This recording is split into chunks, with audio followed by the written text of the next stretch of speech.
Hello guys, welcome to back my YouTube channel. तपाईँहरूलाई फेरि पनि मेरो च्यानलमा स्वागत छ। सम्पूर्ण मेरो सब्सक्राइबर अल फ्रेन्डहरूलाई मेरो नमस्कार छ। आज म एउटा दुःखको कुरा भन्न गइरहेको छु होइन, ध्यान दिएर सुन्नु होला।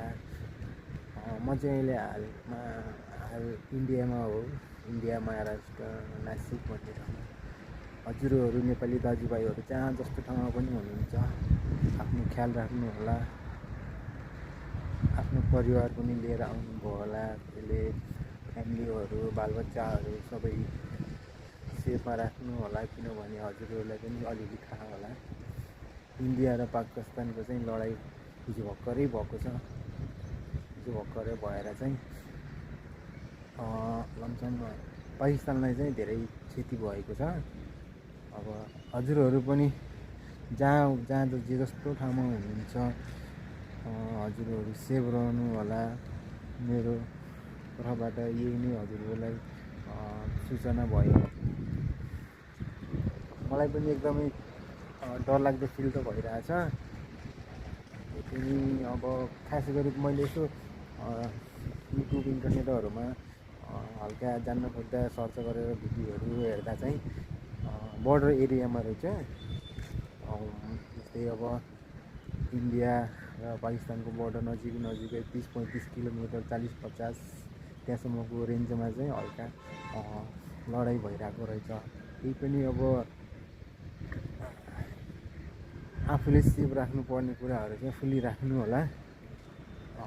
पाकिस्तानीहरूको बारेमा त हजुरलाई थाहै होला, उनीहरूले जतिखेर पनि जे पनि गरिदिन्छ क्या। आफू मर्न डराउँदैन क्या। अब उनीहरूले चाहिँ बम गोलाहरू बारुदहरू बनाएर एकदमै छिटोभन्दा छिटो बम ब्लास्ट गर्न पनि तयारी हुन्छ। किनभने पाकिस्तान भनेको आतङ्की फैलाउने र आतङ्की बनाउने अनि त्यस्तो ठाउँ हो त्यो होइन। अनि त्यो चाहिँ किन भयो भनेपछि पहलगाममा 27 जना इन्डियन नागरिक अनि एकजना चितवनमा रहेको थियो अरे। उहाँको घर चाहिँ उहाँले चाहिँ हनिमुन घुम्न जानुभएको थियो अरे पहलगाम कश्मीर भन्ने ठाउँमा। त्यही ठाउँमा चाहिँ आतङ्कीहरूले चाहिँ उहाँको हत्या गरेको रहेछ। त्यही एक्सन लिएर चाहिँ अहिले भारतले ठुलो एक्सन लिएको छ। नेपालले पनि हल्का साथ दिएको छ कि छैन त्यो चाहिँ थाहा भएन, तर नेपाली नागरिक पनि मर्नुभयो हाम्रो नेपाली दाजुभाइ है। तर धेरै नराम्रो लाग्यो, धेरै दुःखको कुरो हो त्यो। अब त्यही भएर हजुरलाई पनि सुझाव मेरो तर्फबाट, हजुरहरू जे जस्तो ठाउँमा हुनुहुन्छ, जे जस्तो काम गर्नुहुन्छ, त्यो कामलाई ध्यान दिएर आफ्नो शरीर ख्याल, आफ्नो परिवार फ्यामिली सबैजना होइन, सबै चिजलाई ध्यान राखेर आफ्नो सेफमा आफ्नो सबै चिज होइन काम गर्दै गर्नु होला। अब हेरौँ, अब भर्खर त फर्स्ट डे हो, हिजो भर्खरै सुरु भयो। आतङ्की अब कति दिनसम्म फैलिन्छ, कति दिनसम्म लडाइँ हुन्छ त्यो चाहिँ हामीलाई थाहा छैन होइन। तर इन्टरनेट अनुसार भर्खरै हिजो मात्रै राति चाहिँ बम छोडेको रहेछ इन्डियाले चाहिँ पाकिस्तानमा। चेकपोस्टहरू उडाएछ अनि आतङ्कीहरूको घरहरू टोलहरूमा चाहिँ बम ब्लास्ट गरेर चाहिँ आतङ्कीहरूलाई मारेछ।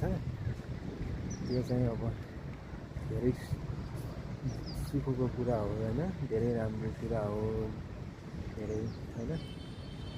फाइनल्ली चाहिँ अब त्यही हो गाइज, मलाई पनि डर लागिरहेको छ नेपालतिर जाउँ कि भन्ने।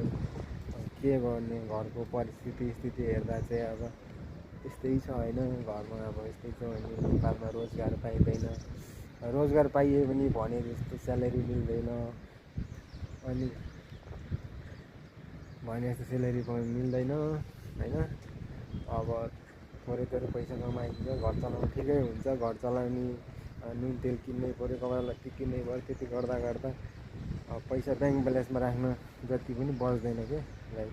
त्यही भएर अब हल्का ब्याङ्क ब्यालेन्स पनि हुन्छ अनि सबै चिज राम्रो हुने भयो। हल्का 2-4 महिना 2-4 वर्षको लागि चाहिँ इन्डियातिर आयो भने चाहे इन्डिया होस् चाहे दुबई कतार मलेसिया टेक्निक अनुसार मान्छेको ट्यालेन्ट अनुसार दुनियाँको हर देशमा पनि जान सकिन्छ होइन।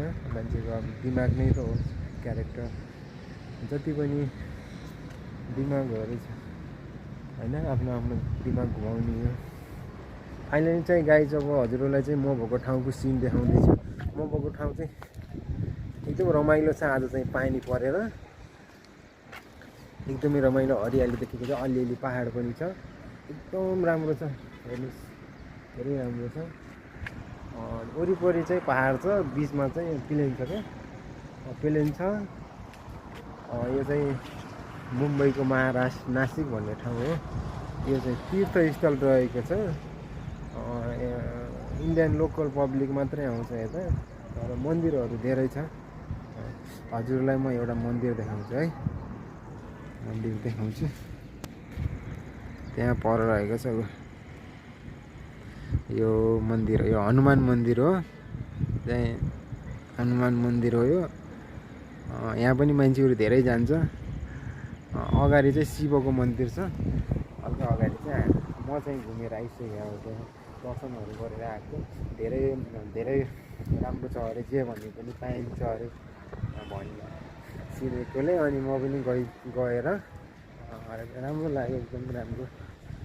अर्को चाहिँ यतापट्टि ओम लेखेको छ क्या पहाडको भित्तामा हेर्नु हजुरहरूलाई म देखाउँछु है जुम गरेर फुल जुम गरेर देखाउँछु है। धेरै रमाइलो छ।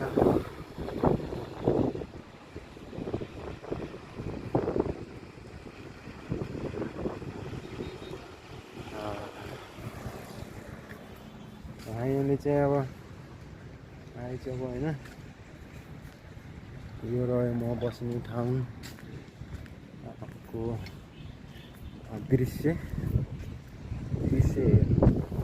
देखाउँछु हजुरहरूलाई। पहाडहरू छ मस्त दामी छ। फेरि पनि अर्को पलकमा आउनेछु हजुरहरूलाई। अहिलेको लागि बाइ।